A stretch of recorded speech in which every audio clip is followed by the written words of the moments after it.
ప్రభునందు ప్రియులారా, ఈ దినము మనము మార్కు సువార్త 6వ అధ్యాయము 7 నుండి 13 వచనాలు చదువుకున్నాం. మార్కు సువార్త 6వ అధ్యాయము 7 నుండి 13 వచనాలు. యేసు ప్రభువారు గలిలయలో ఆయన సువార్త ప్రకటిస్తూ అనేక అద్భుతాలను ఆయన చేశారు. ఆ తరువాత ఆయన గలిలయ ప్రాంతాన్ని విడిచి ఆయన తన స్వగ్రామమైన నజరేతుకు వచ్చారు. ఆయన విశ్రాంతి దినమున పోయిన వారం ఆయన విశ్రాంతి దినమున సమాజ మందిరములో బోధిస్తూ ఉన్నాడు. మరి ఆయన ఇంటి వారే, ఆయన ఊరి వారే ఆయనను ఏం చేశారు? అంగీకరించలేదు. ఆయన విషయమై అభ్యంతరపడ్డారు. వారు ఆయనను తిరస్కరించారు. అందుకనే యేసు ప్రభు అన్నాడు, ప్రవక్త తన దేశములోను తన బంధువులలోను తన ఇంటి వారిలోను తప్ప మరి ఎక్కడ కూడా ఏం కాడు, ఘనహీనుడు కాడు అని చెప్పాడు. ఆ తరువాత ఆయన ఈ దినము మనం చదువుకున్నటువంటి సువార్త పాఠం మనం చూస్తే ఆయన తన 12 మంది శిష్యులను ఆయన పిలుస్తూ ఉన్నాడు. ఆయనకు అంతరంగ శిష్యులు 12 మంది ఉన్నారు.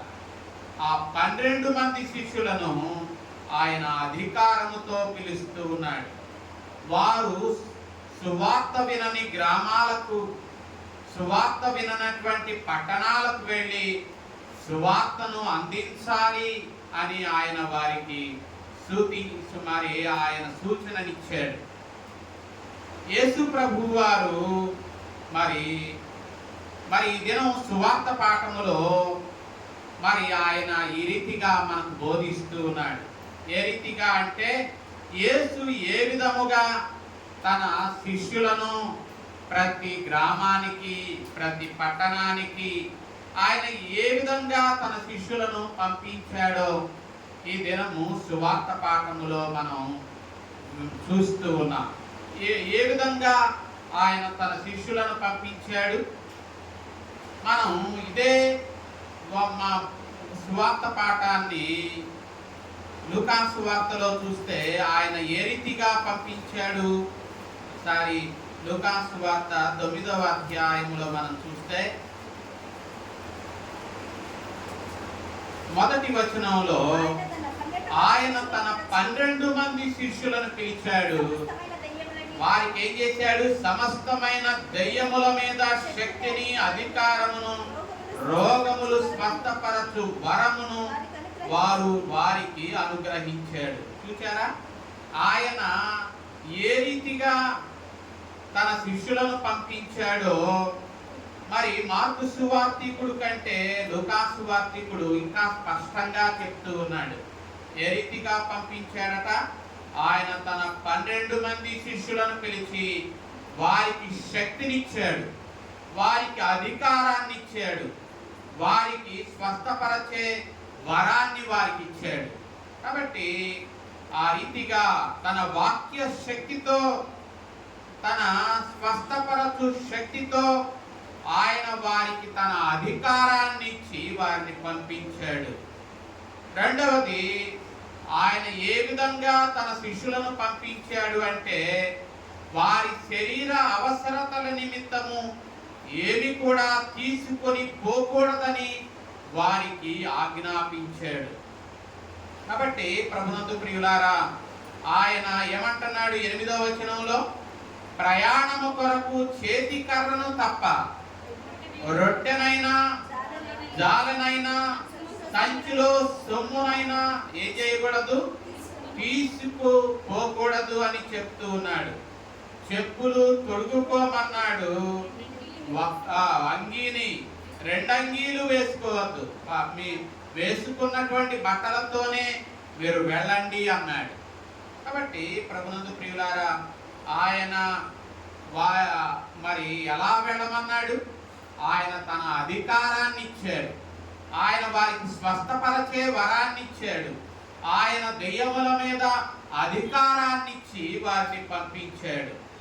రెండవది, వారు గ్రామ గ్రామానికి పట్టణానికి వెళ్ళి ఏం చేయమన్నాడు? ఆయన గ్రామానికి పట్టణానికి వెళ్ళి సువార్తను ప్రకటించమన్నాడు. మనం సువార్తను ప్రకటించమని ఆయన చెప్తున్నాడు. ఆ విషయాన్ని మరి లూకాసు వార్త 9వ అధ్యాయములో మనం దేవుని రాజ్యమును ప్రకటించుటకును అన్న మాట మనం చూస్తాం. లూకాసు వార్త 9:2లో దేవుని రాజ్యమును ప్రకటించటానికి, రోగులను స్వస్థపరచటానికి వారిని పంపించాడు. దేవుని రాజ్యాన్ని ప్రకటించటానికి.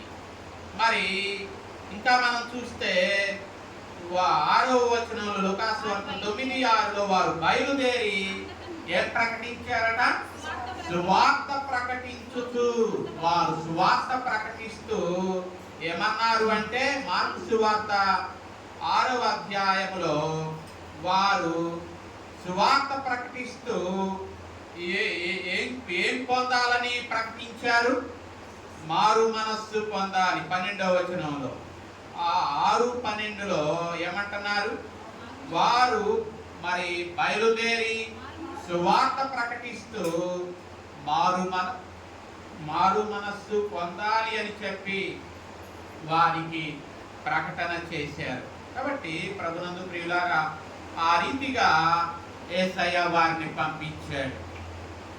తన మరి అధికారాన్ని ఇచ్చాడు. మరి ఆయన ఇంకేమిచ్చాడు? ఆయన తన శక్తినిచ్చాడు. ఆయన వారికి స్వస్థపరచే వరాన్ని వారికి ఇచ్చి వారిని పంపించాడు. మరి వారు సువార్త ప్రకటిస్తూ ఉన్నప్పుడు వారి అక్కరలను ఎవరు తీర్చాలో చెప్తూ ఉన్నాడు.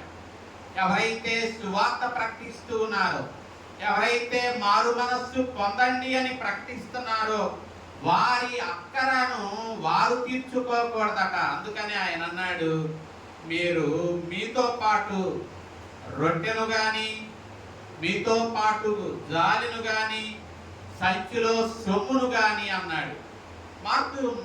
లూకాసు వార్తలో అక్కడ అంటాడు వెండిని గాని అన్నాడు. అక్కడ చేతి కర్రను, జాలినైనను, రొట్టెనైనను, వెండినైనను, మరి దేనినైనను ఏం చేయొద్దు, తీసుకొని వెళ్ళొద్దు అన్నాడు. మరి వారి అక్కరను ఎవరు తీర్చాలి? నిజమే, వారు నూనె రాసి ఏం చేశారట? వారు మనం చూస్తే మార్కు సువార్తలో 6:13లో వారు దయ్యాలను వెళ్ళగొట్టారు. నూనె రాసి అనేకులకు రోగులను ఏం చేశారు? స్వస్థపరిచారు.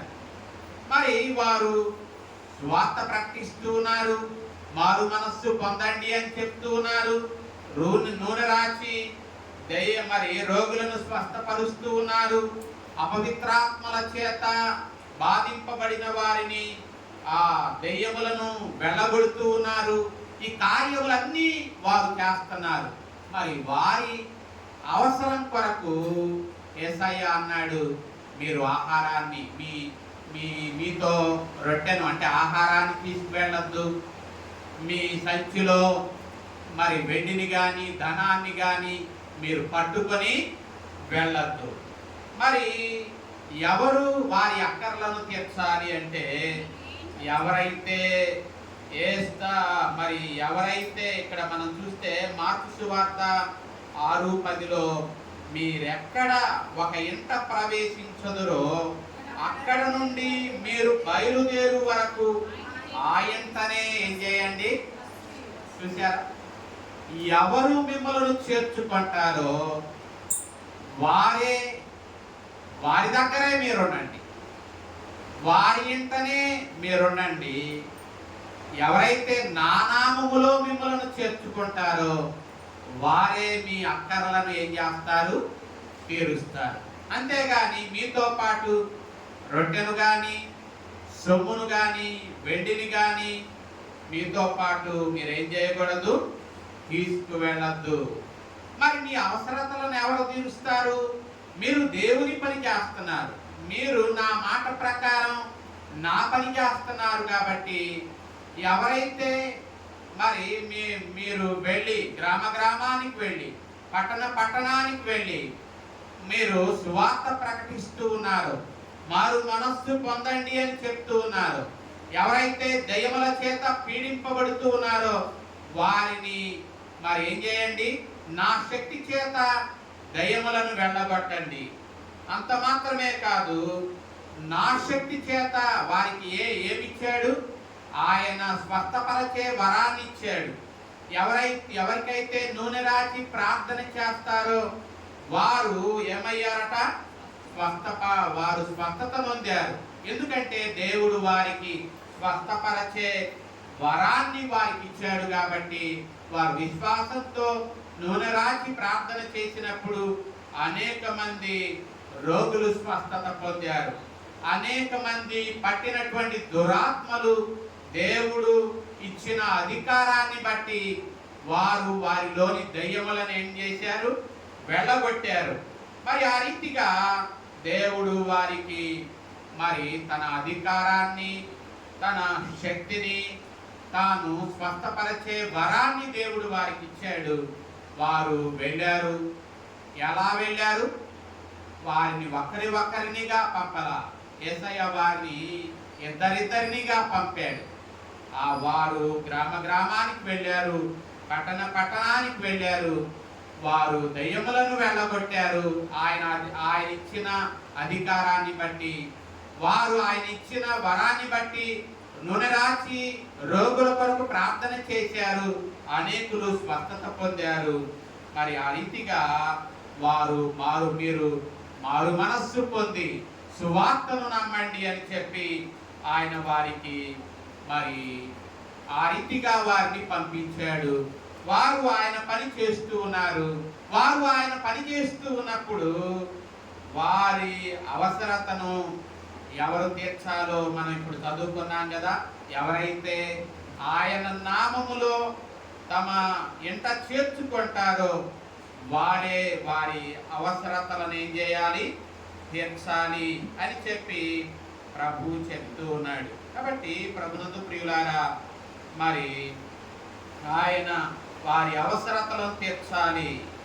మరి అందుకనే ఆయన అన్నాడు, ఎవరైతే సువార్త ప్రకటిస్తారో వారే మరి సువార్త వలన జీవించాలి అన్న విషయాన్ని మరి పౌలు చెప్తూ ఉన్నాడు. ఒకసారి కొరింథీయులకు రాసినటువంటి మొదటి పత్రికలో మనం ఆ మాట చూస్తాం. ఒకసారి కొరింథీయులకు రాసిన మొదటి పత్రిక 9వ అధ్యాయములో అక్కడ చెప్తూ ఉన్నాడు. ఏమని? 9వ అధ్యాయం 14వ వచనంలో, సువార్త ప్రచురించువారు సువార్త వలన జీవించవలనని ఎవరు నియమించారు? ప్రభు నియమించాడు. ఇప్పుడు వారు సువార్త ప్రకటిస్తున్నారు, మారు మనస్సు పొందమని చెప్తూ ఉన్నారు, రోగులకు నూనె రాసి ప్రార్థన చేస్తున్నారు, స్వస్థపరుస్తూ ఉన్నారు, దయ్యాలను వెళ్ళగొడుతున్నారు. మరి దేవుని పని చేస్తున్నారు. కాబట్టి వారు సువార్తను ప్రకటిస్తూ ఉన్నారు. కాబట్టి వారు ఏ రీతిగా జీవించాలి? మరి ప్రభు నియమించినట్లు సువార్త ప్రచురించువారు సువార్త వలననే ఏం చేయబడాలి? జీవించబడాలి, పోషించబడాలి. కాబట్టి అందుకనే 13వ వచనంలో కూడా కొరింథీయులకు రాసిన పత్రిక 9:13లో కూడా ఆలయ కృత్యములు జరిగించువారు ఆలయము వలన జీవనము చేస్తున్నారు. ఎవరైతే దేవుని పని చేస్తారో వారు ఏమవ్వాలట? ఆలయము వలన పోషింపబడాలి. క్రింద ఎవరైతే సువార్త ప్రకటిస్తున్నారో వారు సువార్త వలన జీవించబడాలి. కాబట్టి అది దేవుడు నియమించినటువంటి నియమం. మనం పాత నిబంధనలో చూస్తే ఇశ్రాయేలులకు ఎన్ని గోత్రాలు ఉన్నాయి? 12 గోత్రాలు ఉన్నాయి. 12 గోత్రాలకు 11 గోత్రాలకు దేవుడు స్వాస్థ్యాన్ని ఇచ్చాడు గాని 12వ గోత్రమైన లేవీకి మాత్రం దేవుడు ఏమి ఇవ్వలేదు, ఆ భూమిని పంచిపెట్టలేదు, వారికి స్వాస్థ్యాన్ని ఇవ్వలేదు. మరి వారికి స్వాస్థ్యము ఎవరు? దేవుడే వారి స్వాస్థ్యము. వారు ఎలా జీవించాలి? వారికి భూములు ఇవ్వలా? మరి ఆ భూమిని వ్యవసాయం చేసి పండించుకొని జీవనాధారాన్ని దేవుడు వారికి ఇవ్వలా? వారు మరి యాజకులకు అంటే లేవీయులకు దేవుడు ఏ స్వాస్థ్యము ఇవ్వలా, ఏ భూమిని ఇవ్వలా. మరి వారికి స్వాస్థ్యము దేవుడే. అంటే దాని అర్థము లేవీయులు ఏం పని చేయాలా? దేవుని పని చేయాలా. దేవుని పని చేసినప్పుడు ఆలయ కృత్యములు జరిగించేవారు. ఇందాక మనం చదువుకున్నామే, ఆలయ పనులను చేసేటటువంటి వారు ఆలయము వలన ఏం చేయబడాలి? వారు జీవించాలి. అలాగే ఇక్కడ కూడా శిష్యులు సువార్త ప్రకటిస్తూ ఉన్నారు. ఆ సువార్త ప్రకటించే వారి అక్కరను ఎవరు తీర్చాలి? ఎవరైతే మేలు పొందుతూ ఉన్నారు, ఎవరైతే సువార్తను నమ్ముతూ ఉన్నారో, ఎవరైతే దేవుని అంగీకరిస్తూ ఉన్నారో, మారు మనస్సు పొందుతూ ఉన్నారో వారు ఏం చేయాలా? సువార్తను అందించే వారికి ఏం చేయాలా? వారి అక్కరలను తీర్చాలి. ఆ విధానాన్ని దేవుడే నియమించాడు. ఇక్కడ మార్కు సువార్తలో ఆ విధానాన్ని దేవుడే నియమించాడు. అలాగే మనం కొరింథీయులకు రాసిన పత్రికలో 9వ అధ్యాయంలో దాకా చదువుకున్న 14వ వచనంలో ప్రభువే సువార్తను ప్రకటించేవారు సువార్త వలన జీవించాలి అన్న నియమాన్ని ప్రభువే మరి ఆయన ఏర్పాటు చేశాడు. ఇంకా మనం చూస్తే ప్రియులారా, మరి దైవ గ్రంథంలో మనం చూస్తే మరి ఆయన మనం చూస్తే ఇందాక మనము పాత నిబంధన పాఠాన్ని చదువుకున్నాం. ఒకసారి ఆమోసు గ్రంథంలోనికి వెళుతున్నాం. ఆమోసు గ్రంథం 7వ అధ్యాయం మనం చూస్తే అక్కడ ఆమోసు గ్రంథం 7వ అధ్యాయం ఇక్కడ అమజ్య అనే వ్యక్తి కనపడుతున్నాడు. ఈ అమజ్య బేతేలులో యాజకుడుగా ఉన్నాడు.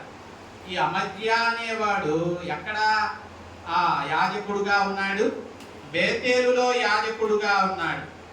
ఈ అమజ్య రాజైన యెరోబామునకు ఏం చేస్తున్నాడు? ఆమోసు గ్రంథం 7వ అధ్యాయం 10వ వచనం నుండి 17 వచనాలలో మనం ఈ సందర్భాన్ని చూస్తున్నాం. మరి అమజ్య బేతేలులో యాజకుడుగా ఉన్నాడు. ఈ యాజకుడైన అమజ్య యెరోబామునకు వర్తమానం పంపించాడు.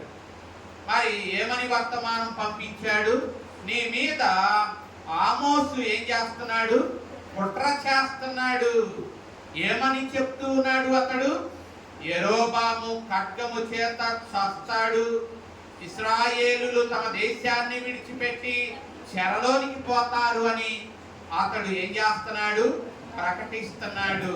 అతని మాటలు ఎంత మాత్రము దేశము ఏం చేయదు, సహింపజాలదు. అతడు దేశానికి విరోధంగా, రాజుకు విరోధంగా, ప్రజలకు విరోధంగా అతడు ఏం చేస్తున్నాడు? ప్రకటిస్తున్నాడు. అతడు రాజునకు విరోధంగా అతడు కుట్ర చేస్తున్నాడు. కాబట్టి అతని మాటలు ఎంత మాత్రము ప్రజలు, దేశము, రాజు సహింపజాలరు. కాబట్టి మరి అమజ్య అంటున్నాడు, ఆమోసు ప్రవక్తతో అంటున్నాడు ఏమని? నువ్వు యూదా దేశానికి పారిపో, అచ్చటనే భత్యము సంపాదించుకో. చూసారా అమజ్య ఎంత హేళనగా ఆమోసు ప్రవక్తతో మాట్లాడుతున్నాడు. ఒకవేళ నీకు భత్యం కావాలంటే ఎక్కడికి వెళ్ళు? యూదా దేశానికి పారిపో, అక్కడ నీ మాటలు ప్రకటించు, అక్కడ నీ మాటలను బట్టి అక్కడ నీవు భత్యమును నీ జీవనాన్ని అక్కడ సంపాదించుకో అని చెప్తూ ఉన్నాడు. కాబట్టి ఇది మరి బేతేలు ఎవరి పట్టణము? ఇది రాజు యొక్క రాజధాని పట్టణము. మరి ఈ రాజధాని పట్టణములో నీవు నీ వార్తను ఎంత మాత్రము ఏం చేయకూడదు, ప్రకటన చేయకూడదు అని చెప్పి అమజ్య ఆమోసుతో చెప్తూ ఉన్నాడు. అప్పుడు ఆమోసు అంటున్నాడు, నేను ప్రవక్తను కాను, ప్రవక్త శిష్యుడను కూడా కాను. నేను ఎవరిని? పశువుల కాపరిని. పశువుల కాపరిని. నేను మేడి పండ్లు ఏరుకుంటూ ఉన్నప్పుడు దేవుడు నన్ను పిలిచి నా జనులకు ఇశ్రాయేలీయులకు మరి ఈ మాటలు తెలియచేయమని చెప్పాడు. కాబట్టే నేను బేతేలులో ఈ మాటలు ప్రకటిస్తూ ఉన్నాను. అంతేగాని భత్యము కొరకు కాదు. నేను ఏదో సంపాదించుకోవడానికి ఈ మాటలు నేను చెప్పటంలా, నా జీవనాన్ని నేను కొనసాగించడానికి మాటలు చెప్పటంలా. ఈ నా మాటలు సొంత మాటలు కాదు, నేను నా పని చేసుకుంటున్నాను. కానీ దేవుడు నన్ను పిలిచాడు, ఈ మాటలు చెప్పమని చెప్పాడు. కాబట్టే నేను ఈ మాటలను తెలియచేస్తున్నా. కాబట్టి ఈ నా మాటలు నా సొంత మాటలు కాదు. నేను చేసే ఈ పని నేను నేను నేను కథనం కట్టుకొని ఈ మాటలు మీకు తెలియచేయటంలా, దేవుడు ఏ మాటలైతే తెలియచేయమని చెప్పాడో ఆ మాటలే నేను మీకు తెలియచేస్తున్నాను. కాబట్టి దేవుడు సెలవిచ్చేది ఏంటి అంటే, ఇదిగో నీవు నా మాటలను అడ్డుకుంటున్నావు, నన్ను హేళన చేస్తున్నావు. నేను మరి భత్యము సంపాదించుకోవడానికి, నేను బ్రతుకు తెరువు కోసం ఈ మాటలు ప్రకటిస్తున్నానని నీవు చెప్తూ ఉన్నావు. కాబట్టి ఇదిగో నీవు దేవుని మాటలను అడ్డుకుంటున్నావు. కాబట్టి ఎటువంటి కీడు నీ మీదకి రాబోతుందంటే, ఇదిగో 17వ వచనంలో, నీ భార్య పట్టణమందు ఏమవుద్ది? వేశ్య అవుద్ది. నీ కుమారులు నీ కుమార్తెలు ఖడ్గము చేత ఏమవుతారు? కూలుతారు. నీ భూమి నూలు చేత విభాగింపబడుద్ది. నీవు అపవిత్రమైన దేశములో నీవేమవుతావు? చస్తావు. కాబట్టి ఈ మాటలు ఆవశ్యకముగా జరుగుతాయి. తప్పకుండా ఈ మాటలు జరుగుతాయి. ఇశ్రాయేలీయులు ఈ దేశాన్ని విడిచి ఏమవుతారు? అన్యజనులు వారిని చెరబడిపోతారు. ఈ మాటలు నిక్కచ్చిగా జరుగుతాయి. నీవు నన్ను అడ్డుకున్నావు కాబట్టి నీ మీదకి కూడా, నీ కుటుంబం మీదకి కూడా దేవుడు ఉగ్రతను తీసుకొని రాబోతూ ఉన్నాడు. కాబట్టి ఈ మాటలు నా మాటలు కాదు. ఈ మాటలు నేను ఏదో బ్రతుకు తెరువు కోసం చెప్పటం లేదు. ఈ మాటలు దేవుడు తెలియచేయమని చెప్పాడు కాబట్టే నేను తెలియచేస్తున్నాను. నీవు ఈ మాటలను మరి విని కూడా వాటిని అడ్డుకుంటున్నావు. నీవు ఈ మాటలను వినవలసింది నీవు, కానీ వినవలసిన నీవు ఈ మాటలను నీవు అడ్డుకుంటున్నావు. కాబట్టి ఎంత శిక్ష అమజ్యా మీదికి రాబోతుందో ఆమోసు ప్రవక్త ఏం చేశాడు? తెలియచేశాడు. కాబట్టి ప్రభునందు ప్రియులారా, దేవుని మాటలు మనం ఎంత మాత్రమో అమజ్యాలాగా అడ్డుకోకూడదు. దేవుని మాటలు ప్రవక్త బ్రతుకు తెరువు కోసం చెప్తూ ఉన్నాడు అని అమజ్యా తలంచినట్టు తలంచకూడదు. కాబట్టి ప్రభునందు ప్రియులారా, దేవుని సేవకుడు దేవుని మాటలు బ్రతుకు తెరువు కోసం ప్రకటించడు. దేవుడు సేవకుని నోట ఉంచి ఏ మాటలు చెప్పమంటాడో ఆ మాటలు చెప్తాడు. ఆ మాటలు మరి మనం వినాలి. మనం అందుకనే పోయిన వారం యెహెజ్కేలు గ్రంథంలో కూడా మరి మనం ఆ మాటలు చదువుకున్నాం కదా. ఏ మాటలు? నీవు వినినా వినకున్నా, సిగ్గుమాలిన కఠినమైన హృదయము కలిగిన తిరుగుబాటు కలిగినటువంటి ప్రజల మధ్యకు వెళ్ళి నువ్వేం చేయమన్నాడు? వారు వినకపోయినను వారికి మాటలు ఏం చేయమన్నాడు? సెలవీయమన్నప్పుడు యెహెజ్కేలు వెళ్ళి వారు వినినా వినకున్నా దేవుని మాటలను ఎవరికి? తిరుగుబాటు చేసే ఆ ప్రజల మధ్య, సిగ్గుమాలిన ఆ ప్రజల మధ్య, కఠినమైన హృదయము కలిగిన ఆ ప్రజల మధ్య, మారు మనస్సు పొందనటువంటి ఆ ప్రజల మధ్య మరి ఏం చేశాడు, ఆ యెహెజ్కేలు ప్రకటించాడు. ఇక్కడ కూడా మరి ఆమోసు దేవుని మాటలను ఎవరికి తెలియజేస్తున్నాడు? మరి మారు మనస్సు పొందనటువంటి ప్రజల మధ్యకు వెళ్ళి ఆ మాటలు తెలియజేస్తున్నాడు. వారు వినినా వినకపోయినా ఇదిగో దేవుడు మరి ప్రవక్తకు తెలియజేసినటువంటి మాటలను అతడు ఏం చేస్తున్నాడు? అతడు నమ్మకంగా ప్రకటిస్తున్నాడు. కాబట్టి ప్రభునందు ప్రియులారా, మరి దేవుని మాటలు మనం లోబడాలి, దేవుని మాటలు వినాలి. వాటిని ఎంత మాత్రము మనం పెడచెవిని పెట్టకూడదు. దేవుడు మరి సేవకులను ఎందుకు పంపిస్తాడంటే బ్రతుకు తెరువు కోసం కాదు. దేవుడు ఏదో ఒక రీతిగా ప్రవక్తలను ఏం చేస్తాడు? ఆయన తప్పకుండా పోషించుకుంటాడు. ఏలియాను కాకుల చేత పోషించుకున్నాడు. ఏలియాను సారెపతు విధవరాలి ద్వారా పోషించుకున్నాడు. మరి దేవుడు తన సేవకులను ఏ రీతిగా పోషించుకోవాలో ఆయన ఎరిగినటువంటి వాడు. కానీ ప్రవక్త మాత్రం మరి దేవుడు అప్పగించిన పనిని ప్రవక్త ఏం చేశాడు? నమ్మకంగా చేయవలసి ఉంది. కాబట్టి ప్రభునందు ప్రియులారా, ఆ రీతిగా ప్రవక్త నమ్మకంగా ఆ మాటలను ప్రజలకు ఏం చేశాడు? తెలియచేశాడు. కాబట్టి ప్రభునందు ప్రియులారా, మరి పనివాడు జీతానికి పాత్రుడు కదా. మనం తిమోతికి రాసినటువంటి పత్రికలో ఆ మాట మనం చదువుతాం. తిమోతికి రాసినటువంటి మొదటి పత్రిక 5వ అధ్యాయములో 18వ వచనంలో మనం నూర్చెడి ఎద్దు మూతికి ఏం పెట్టకూడదట? చిక్కము పెట్టకూడదు. అలాగే పనివాడు కూడా దేనికి పాత్రుడట? జీతానికి పాత్రుడు. మరి ఇక్కడ యేసయ్య ఇద్దరినిగా పంపించాడు. వారు ఏం చేశారు? రోగులను స్వస్థపరిచారు, దయ్యములను వెళ్ళగొట్టారు, సువార్త ప్రకటించారు, మారు మనస్సు పొందమని చెప్పారు. ఎవరైతే వారిని చేర్చుకుంటారో, వీరు దేవుని సేవకులని ఎవరైతే తమ ఇంట చేర్చుకుంటారో ఆ ఇంట బస చేయండి. మీరు ఆ పట్టణాన్ని విడిచిపెట్టేంత వరకు, ఆ గ్రామాన్ని విడిచిపెట్టేంత వరకు ఆ ఇంటనే మీరు ఏం చేయండి? ఉండండి అని చెప్పాడు.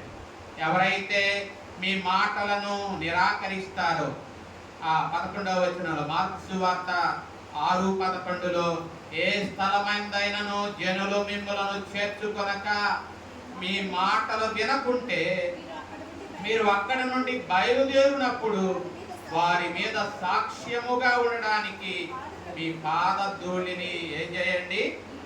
దులిపివేయండి అని చెప్పాడు. కాబట్టి ప్రభునందు ప్రియులారా, వారు ఎవరైతే మీ మాటలను మీరు వినకుండా మరి తిరస్కరిస్తారో వారిని ఏం చేయమన్నా? వారి ఎదుట మీ పాదధూళిని ఏం చేయమన్నాడు? దులిపివేయమన్నాడు. అపోస్తులు కూడా అలాగే చేశారు. వారు ఎక్కడైతే వారు దేవుని మాటలు ప్రకటించారో, వారు ఆ మాటలను అంగీకరించినటువంటి వారి ఎదుట వారు ఏం చేశారు? తమ పాదధూళిని దులిపారు. అపోస్తుల కార్యాలు 13వ అధ్యాయములో మనం చూస్తే మరి అక్కడ మనం అంతియోకియాలో వారు ఏం చేశారట? శిష్యులను వెళ్ళగొట్టారు.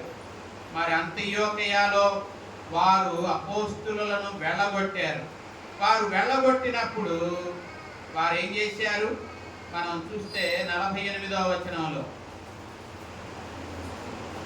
13:48 అపోస్తుల కార్య 13. అన్యజనులు ఆ మాట విని సంతోషించి దేవుని వాక్యాన్ని ఏం చేశారు? మహిమపరిచారు. మరి నిత్య జీవమునకు నిర్ణయింపబడిన వారు విశ్వసించారు. మరి ఆ తరువాత మనం చూస్తే ఆ పట్టణములో, అంతియోకయ పట్టణములో కొంతమంది భక్తి కలిగినటువంటి స్త్రీలను రేపి పౌలు బర్నబాలకు ఏం కలుగజేశారట? హింసను కలుగజేసి వారిని తమ ప్రాంతముల నుండి ఏం చేశారు? వెళ్ళగొట్టినప్పుడు 51వ వచనంలో మరి పౌలు బర్నబాలు ఏం చేశారు? వీరు తమ పాదధూళిని వారి తట్టు దులిపివేసి వారు ఇకోనియాకు వచ్చిరి, మరి ఒక ప్రాంతానికి వచ్చిరి. ఆ రీతిగా ఎవరి దగ్గరకైతే సువార్తను వెళ్ళి ప్రకటించారో అంగీకరించిన వారు విశ్వసించారు, అంగీకరించని వారు ఆ సేవకులను ఆ ప్రాంతముల నుండి ఏం చేశారు? వెళ్ళగొట్టారు. వెళ్ళగొట్టినప్పుడు వారు ఆ ప్రాంతములలో, ఆ పట్టణములో కానీ ఆ గ్రామములలో కానీ వారు తమ పాదధూళిని దులిపివేసి మరి ఒక ప్రాంతానికి వెళ్ళి వారు ఏం చేశారు? సువార్తను ప్రకటించారు. వారు ఏమయ్యారు? మనం 52వ వచనంలో శిష్యులు వారిని వెళ్ళగొట్టినప్పటికీ వారు అత్యానంద భరితులై పరిశుద్ధాత్మతో నింపబడ్డారు. ఆ రీతిగా దేవుడు వారిని బలపరిచాడు. వారు అంగీకరిస్తే హత్తుకొన్నారు, అంగీకరించినటువంటి వారు వెళ్ళగొట్టినప్పుడు వారు బాధపడలేదు. కానీ వారు సువార్త నిమిత్తము వారు ఏమయ్యారు? యేసయ్య చెప్పాడు కదా మత్తయి సువార్తలో, నా నామము నిమిత్తము ఎవరైనా మిమ్మలను దూషించి మీ మీద అబద్ధముగా చెడ్డ మాటలల్లా పలుకునప్పుడు, మత్తయి సువార్త 5:11లో ఆయన ఈ మాటలు అన్నాడు. ఏమని?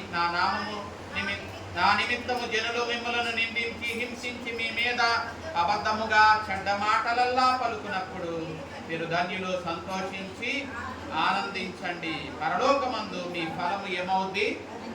మరి వారు ఆ మాటలను బహుశా శిష్యులు తలంచి ఉంటారు, ఆ మాటలను జ్ఞాపకం చేసుకొని ఉంటారు. కాబట్టి వారు ఆ ప్రాంతముల నుండి వెళ్ళగొట్టబడినప్పటికీ వారు మరి ఒక ప్రాంతమునకు వెళ్ళి మరి దేవునిలో వారు ఆనందభరితులై దేవుని ఆత్మతో నింపబడి వారికి అప్పగింపబడిన పని వారు ఊపిరి ఉన్నంత వరకు నమ్మకంగా ఏం చేశారు? చేశారు. కాబట్టి ప్రభునందు ప్రియులారా, ఆ రీతిగా వారు సువార్తను ఆయా ప్రాంతాలలో నమ్మకంగా ప్రకటించారు. మరి వారి అక్కరలను ఎవరు తీర్చారు? ఎవరైతే సువార్తను నమ్మారో వారే వారి అక్కర్లను తీర్చారు. అంతేగాని మీ వెంట ఆహారాన్ని కొనిపోవద్దు, మీ వెంట డబ్బును వెండిని కొనిపోవద్దు, మరి మీరు 2 జతల బట్టలు తీసుకువెళ్ళవద్దు. ఎందుకు ఈ మాటలన్నీ చెప్పాడంటే మీ అక్కర్లను మీరు కాదు తీర్చుకునేది, మీ అక్కర్లను తీర్చేది ఎవరు? ఎవరైతే సువార్తను అంగీకరిస్తారో వారే మీ అక్కర్లను ఏం చేస్తారు? తీరుస్తారు. ఆ రీతిగా మరి సువార్త ద్వారా మరి వారు సువార్తికులు ఏ రీతిగా జీవించాలో ప్రభువు నియమించాడు. ఆ రీతిగా వారు సువార్తను చెప్తూ వారు సువార్త వలన ఏం చేయబడ్డారు? పోషింపబడ్డారు. వారు ఆ రీతిగా మరి సువార్తను బోధిగంతముల వరకు తీసుకువెళ్ళారు. కాబట్టి ప్రభునందు ప్రియులారా, మనం కూడా ఈ అంత్య దినాలలో మనం కూడా సువార్తను వినాలి, మారు మనస్సు పొందాలి. మారు మనస్సు పొందినటువంటి మనము మరి సువార్తికులను పోషించే ఆ ధన్యతను దేవుడు మనకిచ్చాడు. ఆ రీతిగా అది భారము అని మనం అనుకోకూడదు. ఎందుకంటే మరి దేవుడు మరి అన్యాయస్తుడు కాదు. ఆయన నామములో ఏదైతే మనం సహాయం చేస్తామో అంటాడు ఆయన, నా నామమున గిన్నెడు చన్నీళ్ళు ఇచ్చిన దాని ఫలమును మీరు ఏం చేయరు? పోగొట్టుకొనరు అన్నాడు. ఆ విషయాన్ని మనము సువార్తలలోనే మనం చూస్తాం కదా. ఏమని?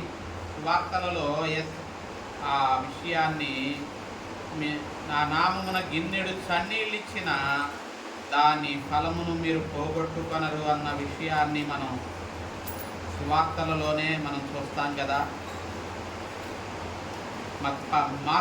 మత్తయి సువార్త 10వ అధ్యాయంలో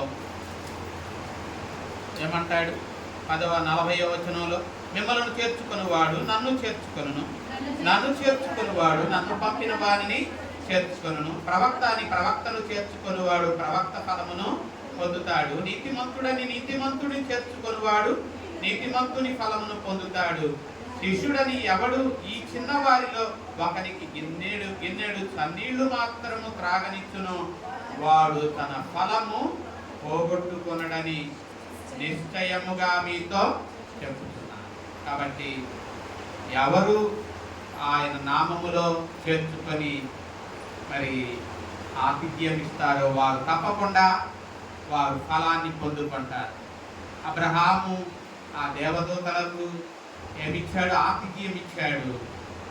అతడు ఫలమును పోగొట్టుకొనలేదు కదా, అతడు కొరత తీర్చబడింది.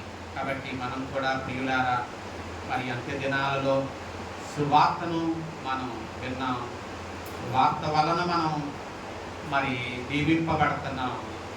మరి ఆ సువార్తను ప్రకటించే వారిని మనం పోషించే రీతిగా ప్రభువు వలన మనం ప్రతిఫలమును పొందువారుగా ఉండడానికి కృపగల దేవుడు మనకు సహాయం చేయునుగాక.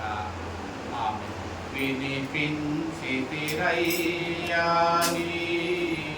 వినయ సేవకుల